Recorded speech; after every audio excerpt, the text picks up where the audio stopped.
Ward Cameron here again with the Mountain Nature and Culture podcast. And today we're going to talk about some of the flowering fruit trees in communities like Banff and Canmore and Jasper. Any mountain community where we have bears in and around the community, it's important to keep in mind that these fruit trees can be an attractant to the bears that live around our neighborhood.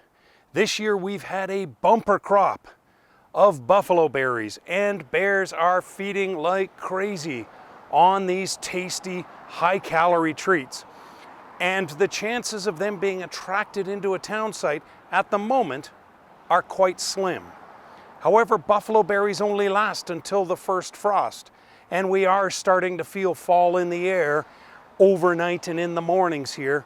So now is a good time to look at the fruit trees and consider what our options are. The best option is to harvest them.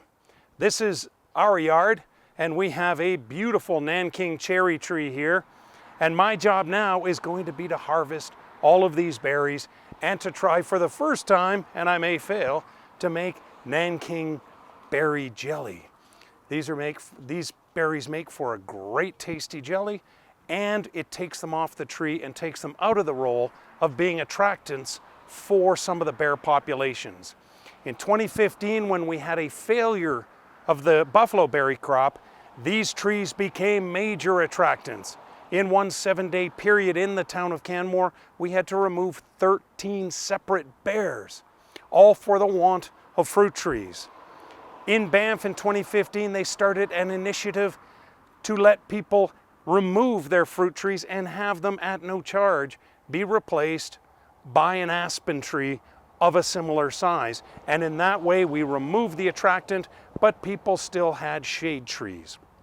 Now, in Jasper in 2016, as of the filming of this episode, they have created a great initiative in concert with Parks Canada, where if you have a fruit tree and you have no intention of using the fruits, they will partner volunteer fruit pickers to come out and clean off your tree for you.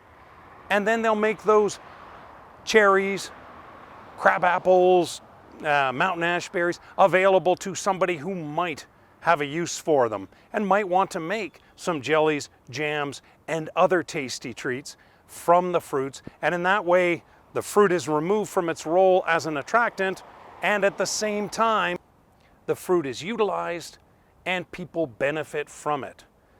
A lot of people don't realize we can grow really good flowering fruit trees here and cherries that are edible. And the Nanking cherries are really, really tasty. So take the time, look at your fruit trees, look to see if there are ways that you can harvest them and utilize them. The important thing is as soon as they ripen, you want the fruit off the tree and out of the reach of bears. The more we can reduce natural attractants and unnatural ones like ornamental fruit trees, the more we can reduce the chance that our yard is going to be the one that's going to attract bears into a community. Remember, it's up to all of us to try and keep our community bear safe and wild smart, and harvesting your berries is one more step, along with making sure that you don't store your garbage outside, not feeding your pets outside, taking down bird feeders in the summer.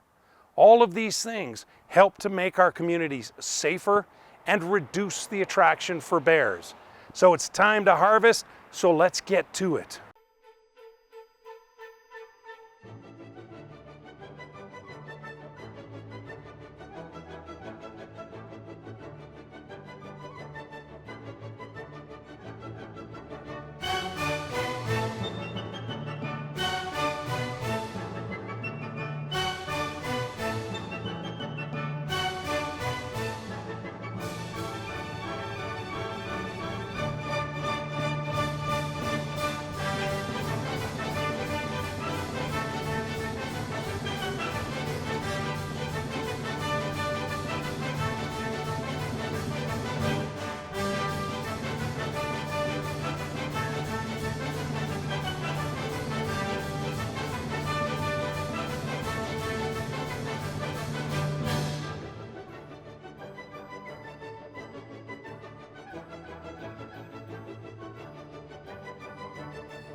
Well, there you have it.